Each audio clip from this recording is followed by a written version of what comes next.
turning off to the side. But the leg is going the opposite direction. You can think, although it's not identical, it's very close to like a one-leg Hasami Heishi. Okay, so pretty high across the thighs of the partner. A little higher on this one than on this one, just because of the way your leg is moving, but that's basically the idea, okay? Oguruma is also a weight fairly high throw. So if he's bending his knees, right, this is not the time for an oguruma.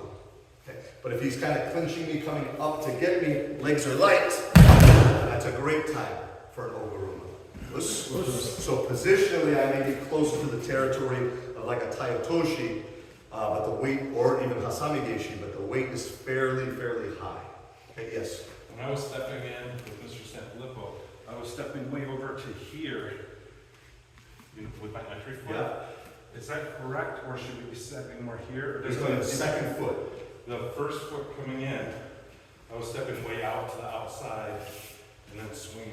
So I'm stepping more or less to the center, but the truth is, what's really important is the second step, because that's where I'm actually going to launch my throw from.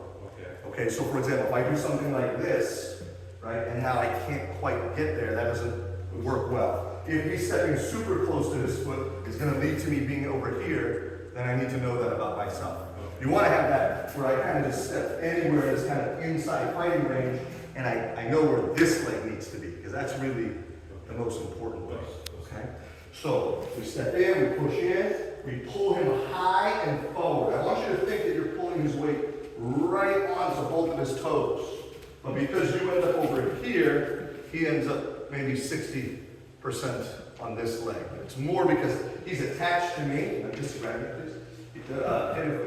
Oh, sorry. And if he's locked into me and I go this way, he just gravitates this way a little bit. You keep focusing on pulling his weight up and forward, turn, and for now, although in self-defense it may be less exaggerated, think about guruma, wheeling this way. So in that sense, it's different than uchimata and harai, where we plant on a leg and we bow forward as the leg comes up. This is the root body movement.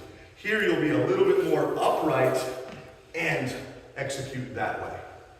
I'll go this way with questions, yes? On over the non-OE, when we come around, are we both basic, or because like we were describing? Am I kind of on the setup? No. On the setup, not so much. Okay. On the kake, on the execution, I might be slightly that way.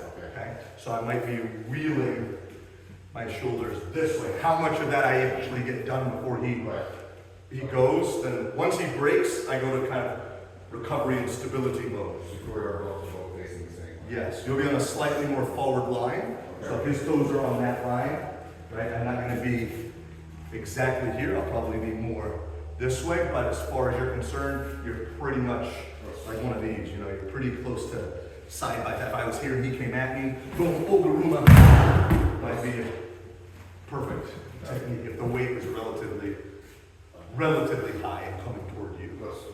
Okay? All right, so one more time.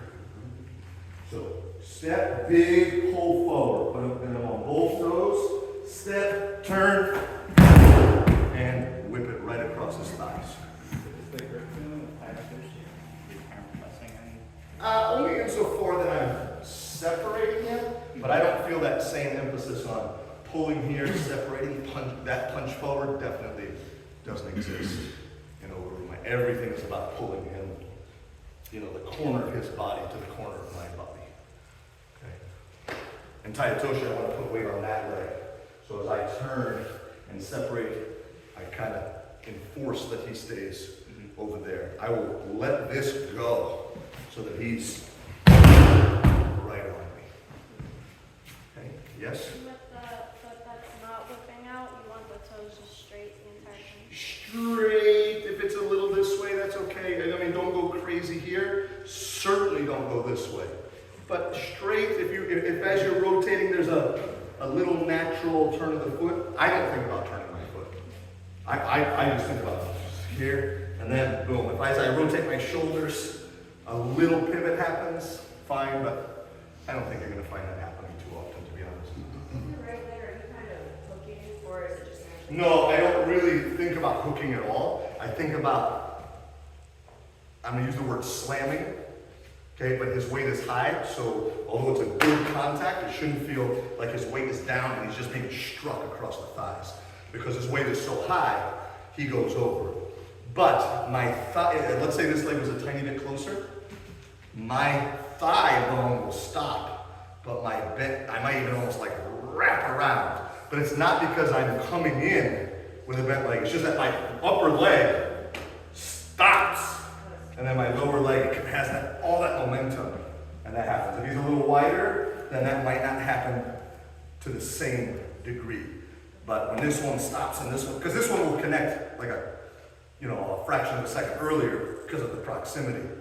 And then you might have a kind of stop and go. But let those things, like I was talking about the foot position with her, let that kind of happen naturally. You just, don't give yourself more things to think about. So just think this way. Boom. And then at some point, you're going to connect and you should go over. Can I say the initial position? The formal position would be something more similar to a Harai Goshi. Okay. Okay? Although it doesn't matter too much, because you're going to end up this way. But yeah, so you're kind of, that's kind of like a beginner move to like already kind of set the weight a little heavier on that side. And just kind of keep it that way as you go. Good. Anybody else? Anyone want to see it again? One more time.